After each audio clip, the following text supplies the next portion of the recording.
মানে 8 তারিখ থেকে 8 তারিখে গায়ে জ্বর ছিল, কাশি এগুলো ছিল। এগুলো ডাক্তাররা পরীক্ষা নিরীক্ষাতে বলতেছে নিউমোনিয়া। নিউমোনিয়া পরে আমার রিলিজ দিয়ে দেয় 7 দিনের মধ্যে। 7 দিনের মধ্যে রিলিজ দেওয়ার পর আমি বাড়িতে আসি, বাড়িতে দেখতেছি আমার বাচ্চা সুস্থ না। আবার ইমিডিয়েটলি আমি 2 দিন পরে আবার চট্টগ্রাম নিয়ে যাই। চট্টগ্রাম নিয়ে যাওয়ার পরে দেখতেছি 4-5 দিন আমার ডাক্তার বলতেছে কয়দিন ছিল গায়ে জ্বর। আমি বলতেছি গায়ে জ্বর এখান থেকে চিহ্ন হওয়ার পর 4-5 দিন গায়ে জ্বর ছিল। কোনো রকমে ওনার ভালো হচ্ছে না, আর ও অ্যান্টিবায়োটিক খাওয়ালো, গায়ে জ্বর বাড়ি যায় মাত্রা। তো এখানে যাওয়ার পর দেখছি 4 দিন পরে একটু একটু গায়ের মধ্যে র্যাশ উঠতেছে। র্যাশ উঠার পরে তারপর ডাক্তাররা ট্রিটমেন্ট দেওয়ার পরে ব্লাড টেস্ট করছে, টেস্ট করে মনে হয় তো হামের সংক্রমণ পাইছে। এরা আমাদেরকে মেসলার বিভাগে নিয়ে যায়, মানে হাম বিভাগে। হাম বিভাগে থাকার পরে আমাদের ওখানে 6 দিন ছিলাম। 6 দিন থাকার পরে কিছুদিন পরে আবার আমাদেরকে রিলিজ দিয়ে দেখো যে হাম ভালো হয়ে গেছে, তোমরা চলে যেতে পারো। আমার বাচ্চাটা আবার 15 দিন ভালো ছিল। 15 দিন ভালো থাকার পরে আমরা বাড়িতে আসি।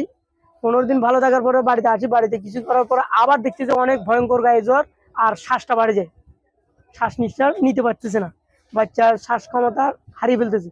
তখন ডাক্তাররা বেডে রেখে কিছুদিন ট্রিটমেন্ট দেওয়ার পরে দেখতেছে ভালো হইতেছে না, শ্বাসটা বাড়ে যায়। এনআইসিইউতে ভর্তি করছিল, ফি আইসিইউতে ভর্তি করার পরে 3 দিন ওখানে ট্রিটমেন্ট দিয়েছিল। 3 দিন পরে আমার বাচ্চা একটা হারানো যায়, উনি মারা গেছে। ওই আইসিইউ থাকে আব্দুল্লাহ নোমান মারা গেছে, ছোট ছেলে। প্রথম অবস্থায় ছোট ছেলে মারা যায়।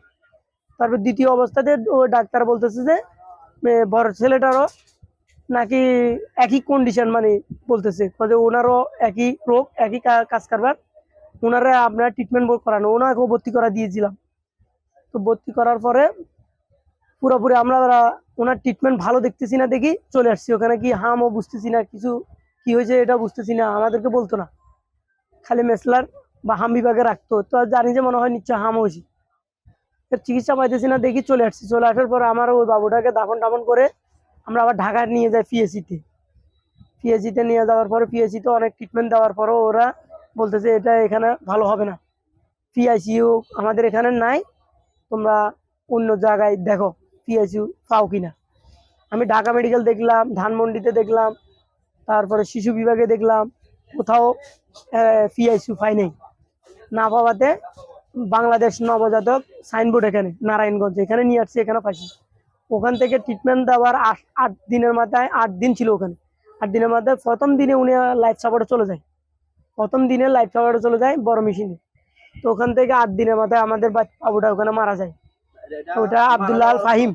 মারা যাওয়ার সময় ওরা কি হাম কি এটা ধরতে না, হাম তো আমাদের আগে থেকে এরা নিশ্চিত করাতে এখানে শ্বাসটা যন্ত্রটা এখানে শ্বাস ফুসে হচ্ছে, এটার কারণে তো পিআইসিইউ মেসলার পিআইসিইউতে দিয়েছিল হাম বিভাগের। তো ওখানে আর আমার বাবুটা আর এখানে টিকে নাই, বুঝছেন।